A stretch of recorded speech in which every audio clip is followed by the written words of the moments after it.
All right, and we are back again. Welcome, guys. Today's video is going to be all about spectatorship and this spectator nation and spectator culture that we live in. Now, you may be asking, what exactly is spectator culture?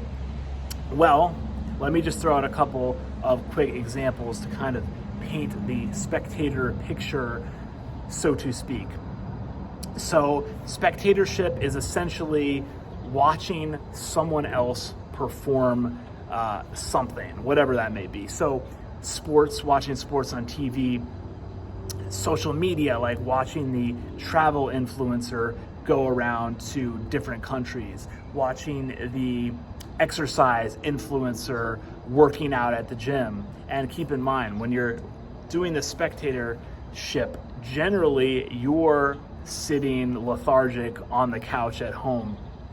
And essentially what it's doing is you kind of feel like you're doing it, but in fact, in reality, you're really not. So, you watch the person working out at the gym and you kind of like think, okay, I'm learning some skills and I can apply that. But in reality, right, you're never gonna get off your ass. You're just watching it. But let's go even a step further and realize that essentially you're giving your power away, right? When you become the spectator, and I'm not calling anybody out. I used to do this stuff just as much as anyone until you start realizing how much you're consuming. So one way that I always say to flip the script is to think of yourself as the creator and not as the consumer. And of course, you're never going to be 100% creator, 0% consumer, right? But you want to start shifting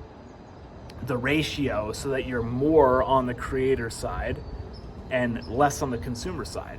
Most people are heavily on the consumer side or all on the consumer side. So you got to start shifting yourself more over to the creator side.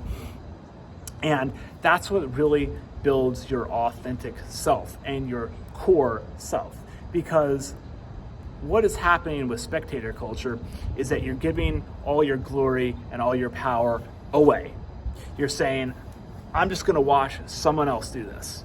I'm going to watch someone else eat that food, go on that vacation, work out, play that sport, whatever it is, date that person, and it's like you're handing your life away essentially. And as I always say, life is all about having as many experiences as possible.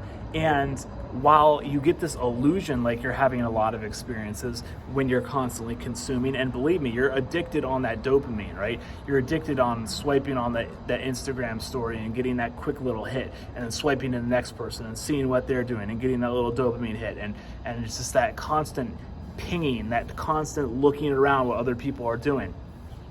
Again, turn the eyes back in on yourself and start becoming more authentic and realize that you want to build that core identity to where you're having those experiences, you're having those stories, and that's really what life is all about. So the glory is to be had, and I'm not saying that you have to completely eliminate social media, although for some people I do recommend, if they're hardcore dopamine addicts, which a lot of you guys are, you're fiends, you're addicted to it, I was too, no blame.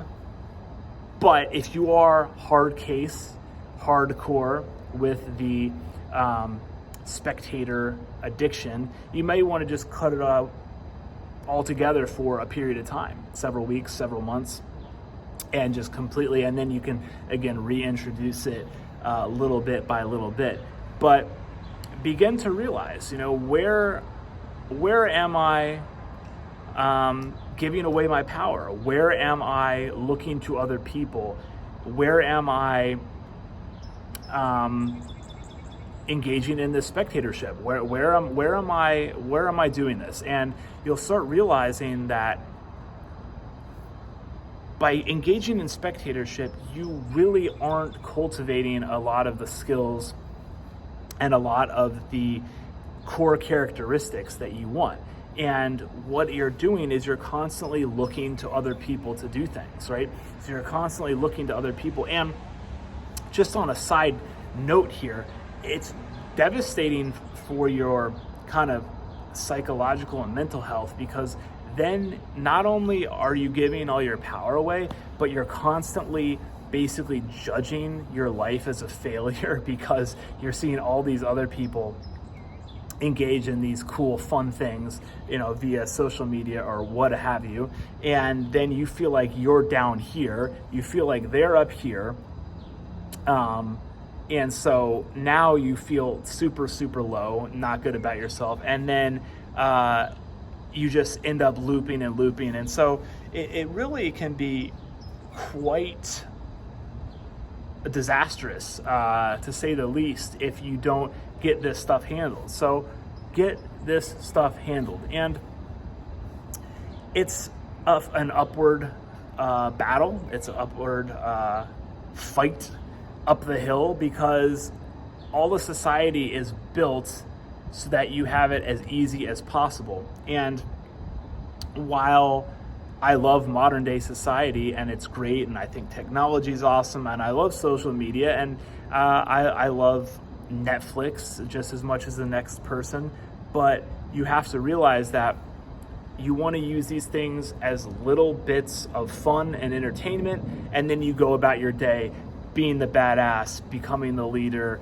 becoming the highest version of yourself. Because if you don't, and you just let them run amok, they will suck you in, and they will take up all of your time.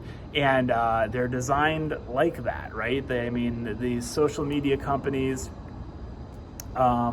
invest billions of dollars in advertising, research, and studies, finding out the best ways to keep people as addicted and glued onto them as possible. So realize what you're up against, and not saying that to be scary, but just realize that you can use them for fun to your advantage without have them completely consume yourself. So that is the takeaway for today. And I think that spectatorship in many ways can be let me sit up here, can be good in some ways. For example, let's throw out one more example. Like watching sports, right? Like I like watching big key games like the World Series or the NBA Finals or the Stanley Cup. Maybe it's a major boxing fight. As long as it is something that's prominent and is, worthwhile watching. But I'm not going to sit there on a Tuesday night in the middle of the NBA season and burn 3 hours watching some trivial basketball game, right? So it's like, I'm not saying you want to completely get rid of these things. You just have to, again, have them in balance. And I can tell you, once you get this stuff handled, like when I hear people say like, oh, I don't have enough time to work out, or oh, I don't have enough time to do that, or I'm too busy. It's like, well, bro, like you're too busy because you're spending 5 hours per day on Instagram. You're too busy because you're spending 8 hours per day on TikTok. Like, you don't realize how much these things are sucking your time. And that's another huge advantage of getting this stuff handled, is that it frees up so much more time. And since I've gotten a lot of this stuff handled, your work output ability for the day just goes through the roof. Like all of a sudden you're like, man, I can do this, I can do that. And then I still have time to cook and work out and film this video. And then I have time to read this book. It's like, I've read so many books since I've gotten this stuff handled. I probably read 50 books, including like audiobooks this year, over the past 360 days. Probably 50, maybe with audiobooks, and maybe more than that. Like I've and that's just one little thing that I've done. So again, become the creator, realize that the glory is to be had. You want to have as many experiences as possible, and know watching someone else on their feed and their story is not actually an experience of your own. It feels like it is, but it's really not.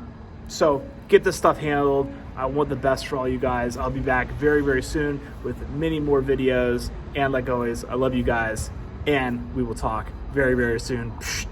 I'm out.